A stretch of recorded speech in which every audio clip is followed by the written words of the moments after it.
नमस्कार साथियों, मेरा नाम है आर के सिंह। संस्कृति आईएएस यूट्यूब चैनल के प्लेसेस इन न्यूज सीरीज में आप सभी का स्वागत है। जैसा कि आप सभी जानते हैं कि हम अपने इस प्रोग्राम में चर्चा में रहने वाले स्थानों के बारे में मानचित्र के माध्यम से उन पर बात करते हैं। तो इसी क्रम में आज हम जिस प्लेस की चर्चा करने वाले हैं वो है न्यूजीलैंड। तो हम पहले देखेंगे कि आखिर न्यूजीलैंड क्यों चर्चा में है और फिर न्यूजीलैंड से जुड़ी हुई जो भी महत्वपूर्ण लोकेशंस हैं, जो महत्वपूर्ण अवस्थितियां हैं, उन पर हम एक एक करके संक्षिप्त रूप से बात करेंगे, जो कि आपके एग्जाम के दृष्टिकोण से सबसे अहम हो जाएंगी। चलिए स्टार्ट करते हैं। सबसे पहले हम थोड़ा सा न्यूजीलैंड की बात करेंगे कि आखिर न्यूजीलैंड क्यों चर्चा में है।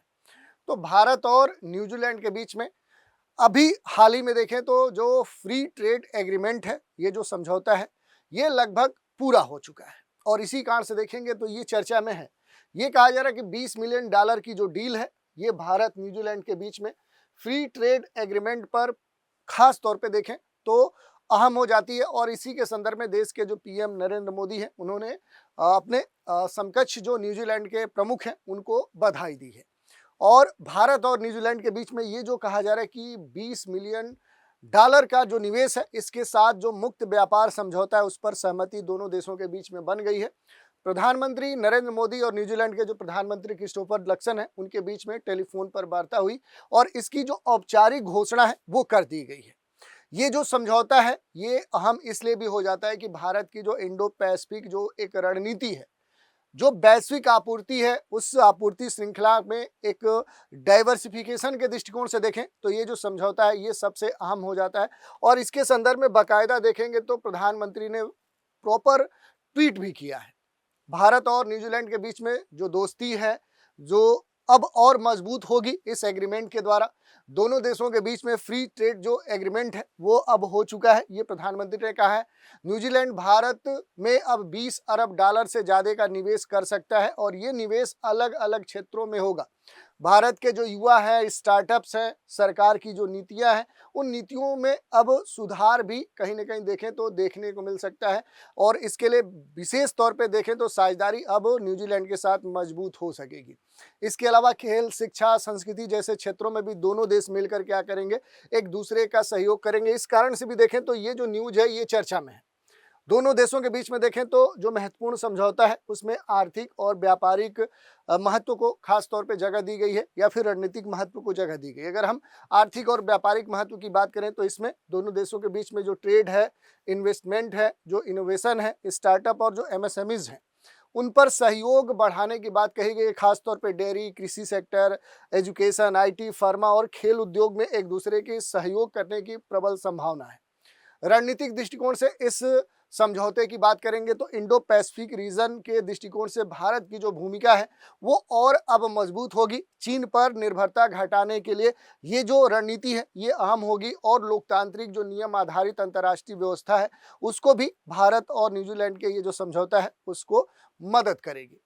इसके अलावा अगर आप देखेंगे तो एक दो चीज़ें और हैं, जैसे भारत का ये 7वां एफटीए है। भारत ने हाल के वर्ष में देखें तो कई सारे एफटीए या फिर जो सीईपीए है वो किया है, जैसे यूएई के साथ, ऑस्ट्रेलिया के साथ, मॉरिशस के साथ। और ईएफटीए जो देश हैं, स्विट्जरलैंड, नॉर्वे, आइसलैंड और लिechtenstein, इनके साथ भी खास तौर पे समझौते हुए हैं। ब्रिटेन के साथ प्रस्तावित है, प्रगति है। ओमान, न्यूजीलैंड के साथ भी एफटीए किए गए हैं। तो अभी हाल ही में देखें तो न्यूजीलैंड के साथ ये जो अहम समझौता हुआ ये खास मायने रखता है। और इसमें ये भी कहा जा रहा है कि न्यूजीलैंड के साथ ये जो समझौता है ये एक तरह से द्विपक्षीय कह सकते हैं कि संबंधों के दृष्टिकोण से अहम हो जा रहा है, क्योंकि इसमें जो डिफेंस की बात कही गई है, जो रक्षा क्षेत्र की बात कही गई है या फिर सिक्योरिटी की बात कही गई है, तो ये दोनों जो अहम कह सकते हैं कि जो इसमें पिलर्स हैं ये खास मायने रखते हैं। इसके अलावा जो खेल की बात कही जाती है, इसमें जो एक तरह से गेम्स की बात कही गई, खास तौर पे क्रिकेट की बात हो रही है, रग्बी की बात हो रही है, कोचिंग एक्सचेंज की बात हो रही है, शिक्षा क्षेत्र में छात्रों के विनिमय की बात, उनके रिसर्च से जुड़ी हुई। और सबसे अहम बात है कि भारतीय डायस्पोरा के स्तर पे पीपल टू पीपल जो कनेक्ट है वो भी क्या हो जाएगा, इससे मजबूत होगा। तो इस तरह की पूरी जो न्यूज है, इस कारण से देखें तो जो न्यूजीलैंड है वो इस समय चर्चा में बना हुआ है। तो ये न्यूज हमने देख ली। अब थोड़ा सा न्यूजीलैंड के बारे में बेसिक जो जानकारी है वो हम देखेंगे कि आखिर न्यूजीलैंड हमें कहाँ देखने को मिलेगा। तो देखिए, अगर आप पैसिफिक ओशियन में जाएंगे, प्रशांत महासागर में जाएंगे, वहीं पर दक्षिण पश्चिम जो प्रशांत महासागर है उस क्षेत्र में जाएंगे तो वहीं पर आपको एक द्वीपीय देश देखने को मिलेगा ये क्या है, ये एक द्वीपीय देश है जिसका नाम क्या है, वो न्यूजीलैंड है। ऑस्ट्रेलिया के दक्षिण पूरब में, देखिए ये ऑस्ट्रेलिया है, ऑस्ट्रेलिया के ये किस साइड में है, तो ऑस्ट्रेलिया से अगर आप दक्षिण पूरब में बढ़ेंगे तो यहीं पर आपको ये देश देखने को मिलेगा। यहाँ पर महत्वपूर्ण एक सागरी क्षेत्र है जो इसकी लोकेशन को खास तौर पे और मजबूत बनाता है, जिसका नाम क्या है, तस्मान सागर। तो तस्मान सागर के अगर आप पूरब में बढ़ेंगे तो यहीं पर क्या आपको देखने को मिल रहा है, ये न्यूजीलैंड आइलैंड देखने को मिलेगा। अगर इसकी हम बात करें तो पूर्ण रूप से ये क्या है, देखिए यहाँ पर आप देखेंगे ये जो आइलैंड वाला जो देश है ये पूर्णतः क्या है, ये सागर से घिरा हुआ क्षेत्र है। तो यहाँ पर आप देखेंगे सीधे इसकी कोई स्थलीय सीमा नहीं लगती है। तो ये भी एक महत्वपूर्ण तथ्य है कि कोई स्थलीय जो सीमा है वो किसी से इसकी नहीं लगती, बल्कि ये पूरी तरह से सागर से घिरा हुआ देश है। अगर इसके हम भौगोलिक अवस्थिति की बात करेंगे कि आखिर इसकी भौगोलिक जो लोकेशन है वो क्या है, तो देखिए आप देख सकते हैं ये 0 डिग्री इक्वेटर है, इक्वेटर से ये किधर है, तो आप देख सकते हैं इक्वेटर के ये साउथ में है, तो ये किधर हुआ, ये दक्षिणी गोलार्ध का देश हो गया। और दूसरी तरफ आप देखेंगे कि प्राइम मेरिडियन लाइन के क्या है, ये पूरब की तरफ है, तो ये क्या हो गया, ये पूर्वी गोलार्ध का देश हो गया। तो ये इसकी लोकेशन है। अगर इसके अक्षांशीय स्थिति की बात करेंगे तो दक्षिणी गोलार्ध में है और पूर्वी गोलार्ध में अवस्थित ये देश है। इसके अगर क्षेत्रफल की बात करेंगे तो 2,68,000 से भी अधिक क्या है, ये बड़े क्षेत्र में क्या है, ये फैला हुआ क्या है, एक महत्वपूर्ण द्वीपीय देश है। और यहाँ पर देखेंगे कि न्यूजीलैंड की कोई स्थलीय सीमा किसी देश से नहीं लगती है, लेकिन इसकी जो समुद्री सीमाएं हैं ये समुद्री सीमाएं कई सारे देशों से लगती है। तो ये भी आपको जानना चाहिए कि इसकी जो भी समुद्री सीमा है वो किन किन देशों से लगती है। तो देखिए इसमें कई सारे देश आते हैं, जैसे पहला तो ऑस्ट्रेलिया ही आपको देखने को मिल जाएगा, ऑस्ट्रेलिया से इसकी सीमा लगती है। इसके अलावा देखेंगे तो यहाँ पर टोगो जो है, टोगो से क्या करता है, ये अपनी जो समुद्री सीमा है वो साझा करता है। उसके अलावा देखेंगे यहाँ पर जो फिजी है, फिजी से भी अपनी समुद्री सीमा साझा करता है। इसके अलावा देखेंगे ओशिनिया जो द्वीप है उसके कई सारे जो देश हैं उनसे भी क्या करता है, ये अपनी जो समुद्री सीमा है, तो ओशिनिया जो द्वीपीय देश हैं उन द्वीपीय देशों से भी क्या करता है, ये अपनी सीमा साझा करता है। ओशिनिया के बारे में आपको हमने यहाँ पर दे दिया है कि कौन कौन से देश ओशिनिया से संबंधित हैं। अब हम बात करेंगे यहाँ पर सबसे महत्वपूर्ण जो बात है कि इसके अगर हम भौतिक विभाजन की बात करें कि आखिर ये जो न्यूजीलैंड है इसके बारे में बेसिक जानकारी हम लेंगे। तो देखिए ये मैप दिया गया है, यहाँ पर अगर आप देखेंगे तो पूरे न्यूजीलैंड पहले से हमने बताया कि द्वीपीय देश है, लेकिन इसमें 3 बड़े द्वीप हैं। एक देखिए ये सबसे उत्तर वाला, ये उत्तरी द्वीप है। दूसरा जो द्वीप देखने को मिलेगा वो इसका दक्षिणी द्वीप है, और तीसरा इसका एक छोटा सा और द्वीप यहाँ पर देखने को मिलेगा, ये सबसे साउथ में अवस्थित महत्वपूर्ण द्वीप है। तो 3 द्वीपों में ये पूरी तरह से विभाजित आपको देखने को मिलेगा। अगर इनके एक एक द्वीप के बारे में बेसिक अगर हम जानकारी देखें तो देखिए उत्तरी जो द्वीप है वो एक तरह से आप देखेंगे कि यहाँ पर पैसिफिक रिंग ऑफ फायर का ही क्या है, एक हिस्सा है, ज्वालामुखी क्षेत्र के तौर पे मौजूद है। माउंट रूपेहू यहाँ की सबसे ऊंची चोटी है, सबसे ऊंचा शिखर है जो कि इसी उत्तरी द्वीप में है। और यहाँ पर एक महत्वपूर्ण जो झील है लेक टाउपो, जो कि एक ज्वालामुखी झील है, यानी ज्वालामुखी प्रक्रिया से बनी हुई झील है और देश की ये सबसे बड़ी लार्जेस्ट लेक है।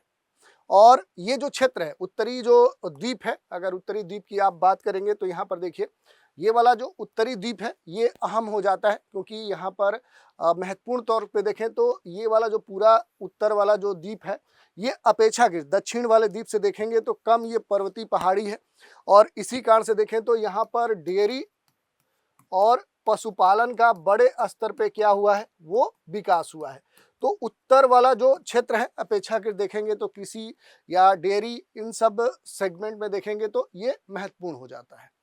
दूसरी तरफ देखें कि यहाँ पर जो दक्षिणी द्वीप है, ये वाला जो द्वीप है इसकी अगर आप बात करेंगे तो इस द्वीप में क्या है कि दक्षिणी आल्पस पर्वतमाला देखने को मिलेगी, उसकी भी हम चर्चा करेंगे। यहाँ पर देख सकते हैं कि ये वाला जो पूरा साउदर्न जो आल्पस है वो आपको दक्षिणी जो आइलैंड है इसमें देखने को मिलेगा। ये देखिए पूरा एक पर्वत है जो एक तरह से दक्षिणी द्वीप में पूरे उत्तर से दक्षिण तक इसका जो विस्तार है वो आपको देखने को मिलेगा, क्योंकि ये वाला जो द्वीप है अपेक्षाकृत क्या है, ये पर्वतीय ज्यादा है अगर इसकी हम बात करेंगे तो ये क्या है, ये पर्वतीय है, ये पहाड़ी वाला पूरा क्षेत्र है अपेक्षाकृत उत्तरी द्वीप के।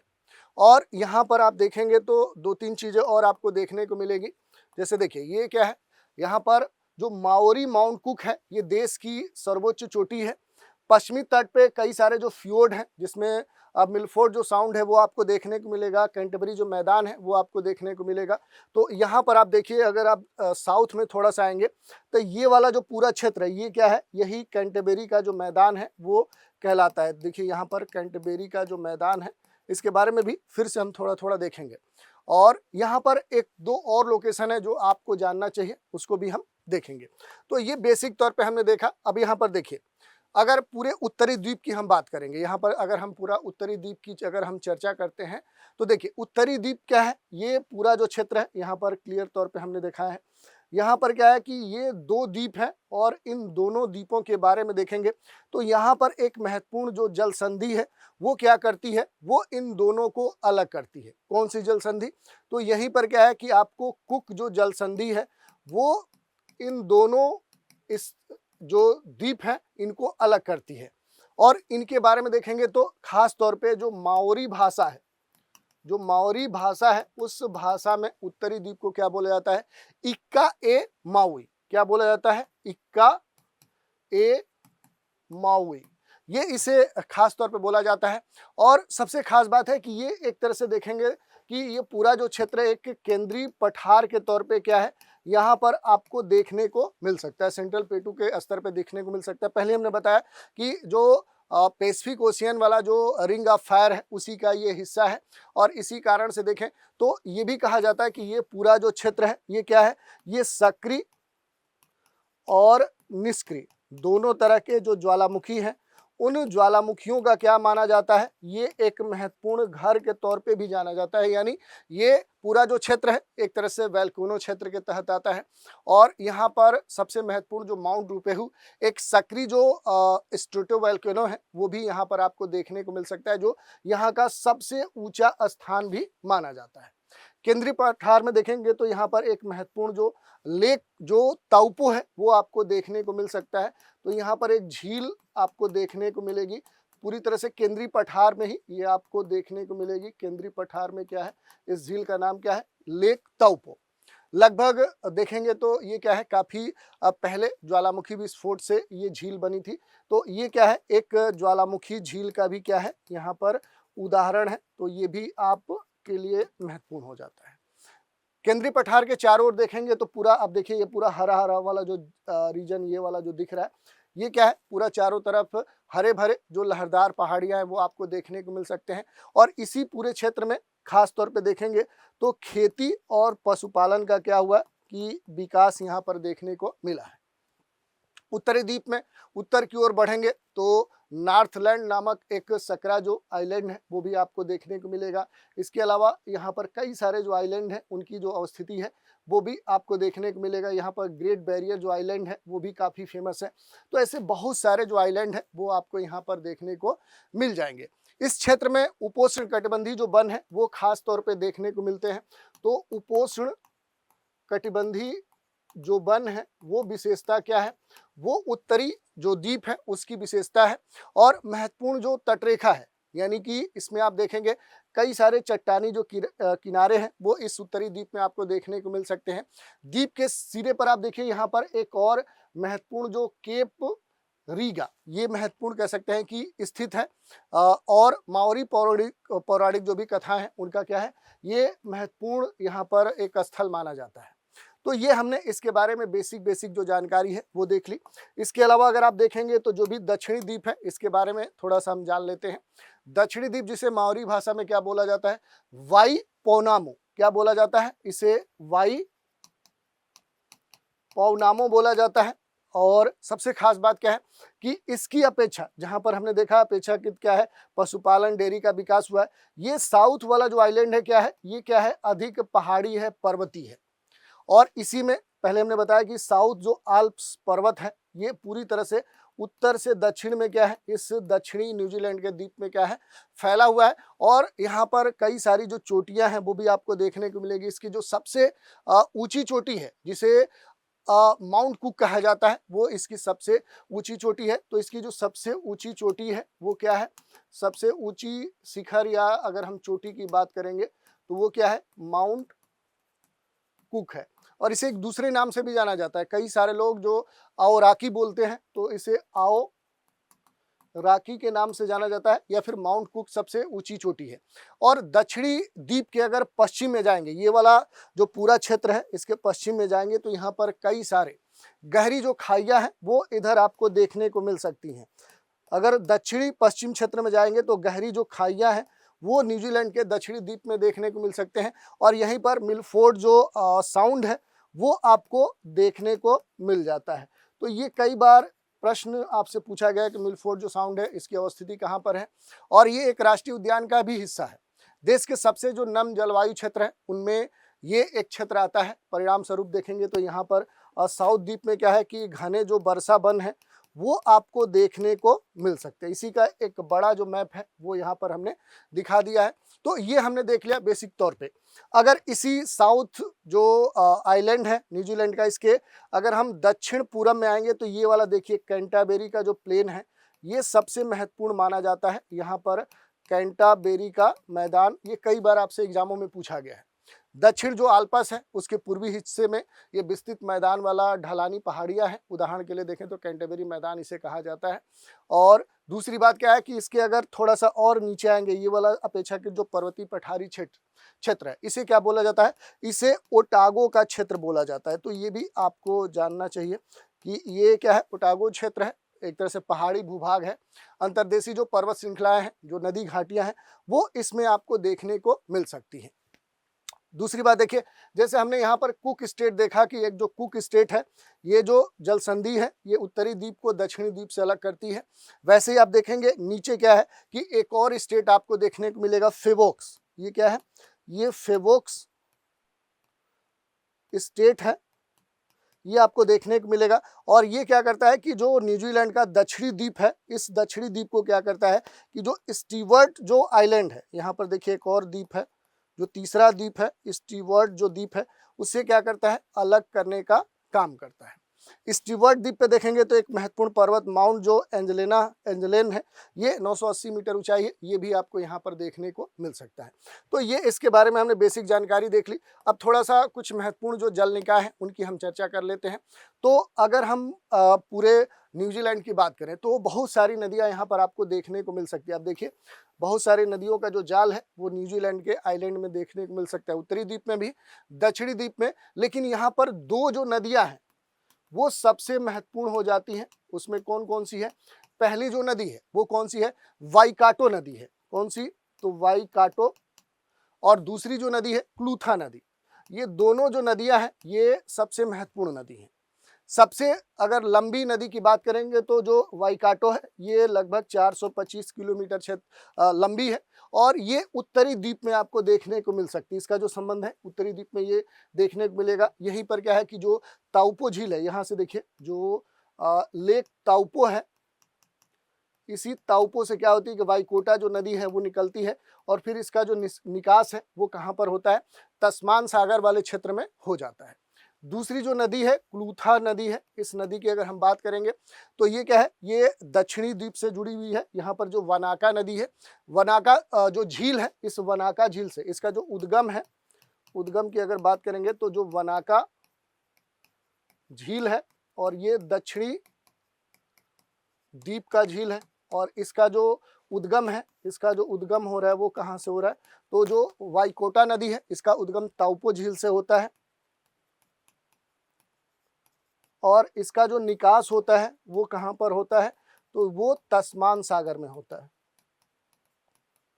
यानी द्वीप के पश्चिम क्षेत्र में होता है। दूसरी बात करें जो क्लूथा नदी है, अगर इसके जल प्रवाह की बात करें तो ये क्लूथा नदी देश की सबसे अधिक जलधारा वाली नदी मानी जाती है।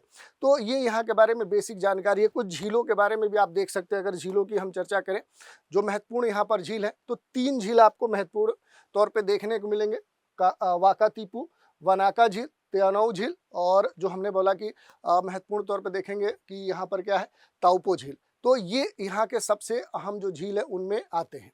न्यूजीलैंड में अगर क्षेत्रफल के हिसाब से देखेंगे तो दूसरी सबसे बड़ी जो झील है वो तेनाऊ है, और ये महत्वपूर्ण झील है। विभिन्न पक्षी प्रजातियों के आवास के दृष्टिकोण से देखें या फिर महत्वपूर्ण जो पर्यावास है वो प्रदान करने के दृष्टिकोण से क्या है, ये झील महत्वपूर्ण मानी जाती है। थोड़ा सा पॉलिटिकल मैप की हम चर्चा कर लेते हैं। न्यूजीलैंड के जो भी महत्वपूर्ण जो राजनीतिक क्षेत्र हैं उनकी अगर बात करेंगे तो उसमें क्या है, सबसे अहम जो क्षेत्र आते हैं उनमें देखिए जो सबसे महत्वपूर्ण जो सिटीज हैं उनकी अगर हम चर्चा करेंगे तो यहाँ पर देखिए वेलिंगटन है, क्राइस्ट चर्च है।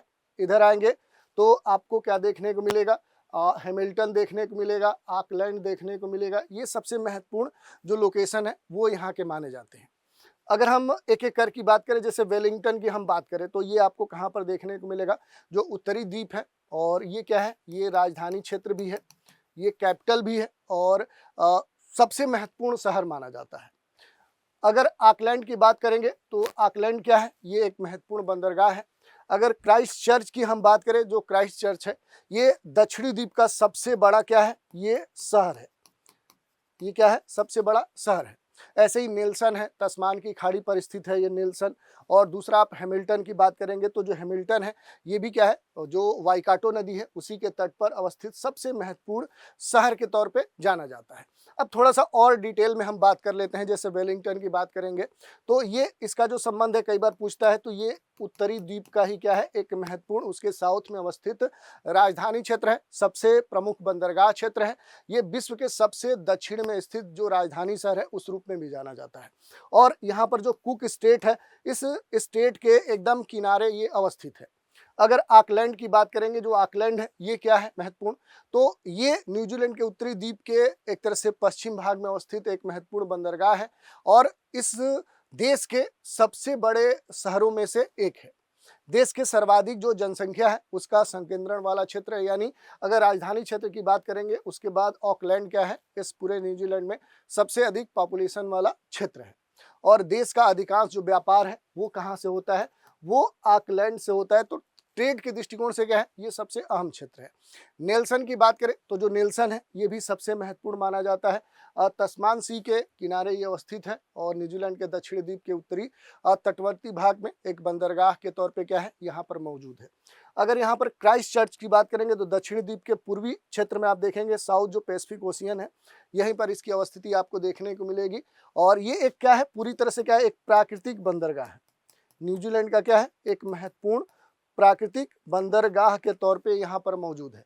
औद्योगिक शहर भी है, और दक्षिणी द्वीप का सबसे अहम कह सकते हैं सिटीज भी है। क्राइस्ट चर्च के अलावा देखेंगे तो हैमिल्टन भी क्या है, न्यूजीलैंड का एक महत्वपूर्ण कह सकते हैं उत्तरी द्वीप के पश्चिम में स्थित एक महत्वपूर्ण शहर है। और ये खास तौर पे देखेंगे तो न्यूजीलैंड में जो हल्के उद्योग हैं या फिर जो एक तरह से देखिए बड़े स्तर पे यहाँ पर जुड़े हुए जो भी आर्थिक गतिविधियां हैं उनका केंद्र माना जाता है। तो इस तरह से हमने बेसिक जो जानकारी है उनके बारे में बात कर ली। तो इनकी अवस्थिति भी हमने देख ली, और इनसे जुड़ी हुई जो भी महत्वपूर्ण बातें हैं उन पर भी हमने चर्चा कर ली। अब इसी न्यूजीलैंड पर आधारित एक प्रश्न है, न्यूजीलैंड किस महासागर में स्थित है? हिंद महासागर में, अटलांटिक महासागर में, प्रशांत महासागर में, या फिर आर्कटिक महासागर में? तो इस प्रश्न का उत्तर आपको हमें कमेंट के माध्यम से देना है।